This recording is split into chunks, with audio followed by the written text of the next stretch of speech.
मान लेते हैं ये 3D स्पेस है, एक्स वाई जेड। इस पर एक्स एक्सिस पर हम लोग 3 यूनिट्स लिए, हाँ, जिसका यूनिट वेक्टर आई है।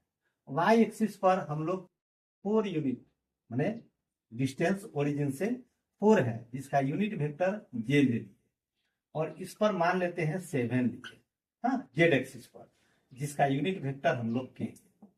इसको रिप्रेजेंट करने वाला जो पॉइंट होगा, उस पॉइंट को हम लोग डिफाइन जब करेंगे, मान लेते हैं पी पॉइंट है, इसको लिखेंगे पहले एक्स एक्सिस वाले को, उसके बाद वाई एक्सिस वाले को, उसके बाद जेड एक्सिस वाले। ये जो फॉर्म हुआ 3 4 7, इसको हम लोग स्केलर कंपोनेंट के रूप में जानेंगे, स्केलर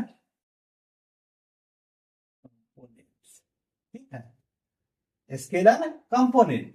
इसी को जब यूनिट वेक्टर के साथ अगर लिखा जाए 3i, 4j, 7k, जैसे हम लोग एक्स आई वाई जे पर हम लोग डिफाइन किए थे, तो ये जो है सेपरेटली हमारा वेक्टर कंपोनेंट कहलाएगा। किसका? इस पॉइंट का, इस पॉइंट का वेक्टर कंपोनेंट कहलाएगा in the direction of x axis, y axis and z axis respectively, ठीक है ना।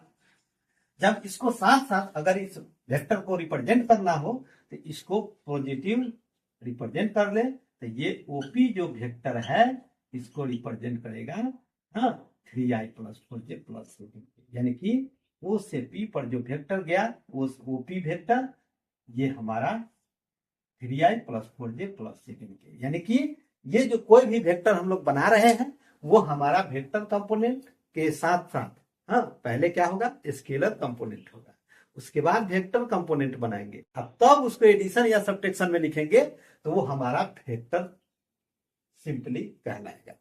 Thank you.